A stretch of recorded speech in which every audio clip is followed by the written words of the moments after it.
Hello to all of you. Good afternoon. My name is Ivonne. Some of you know me and some of you don't because I had English Grammar 1 last semester. This semester we are going to do English Grammar 2. For English Grammar 2 we are going to do the first module now, and you will see what it is about. Now we are doing English Grammar 2. Grammar 2 has 2 modules. Each module has 3 units. And it deals with all the structures that are a bit more complicated than the ones you had last year.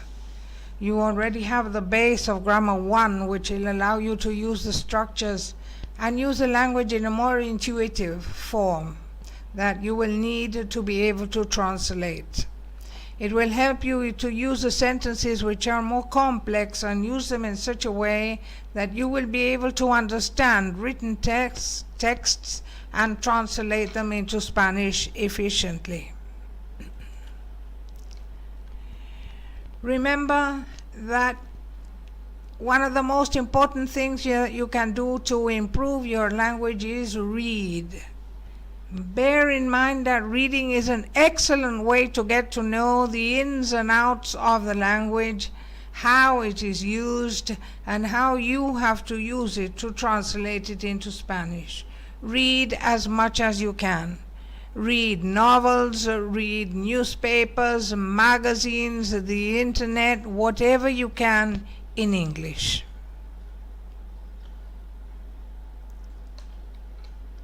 And always remember that grammar is a tool, not a goal. It will always help you to know what to do with words, which is you are working with words that you have to sentences that you have to translate from one language to another. So remember that grammar then is always important. That is all for now.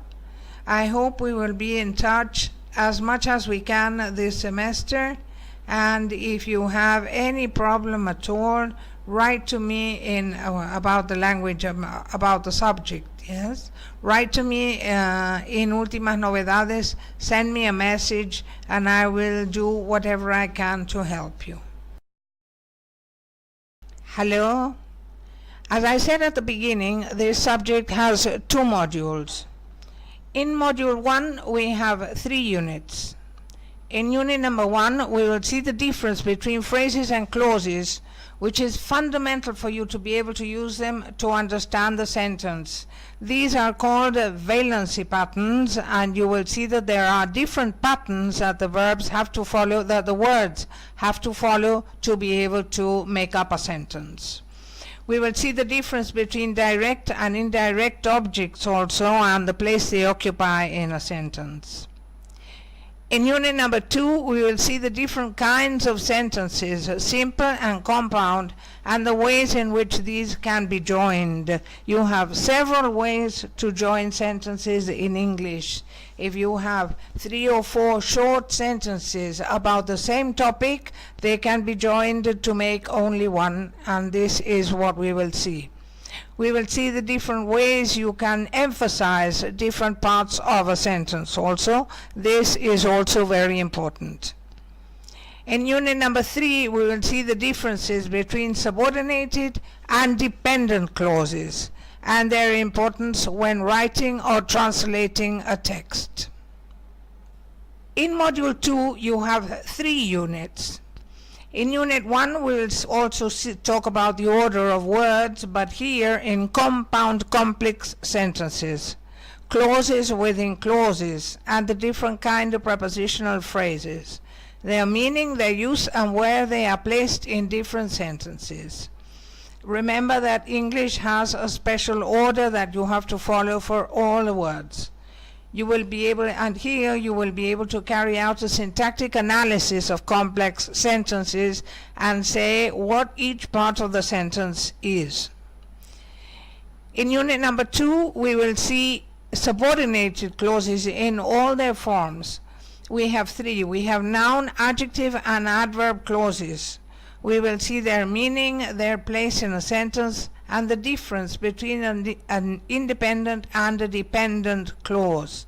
The adverb clauses are by far the most numerous, and here you have to be careful because you have to see the difference between each one.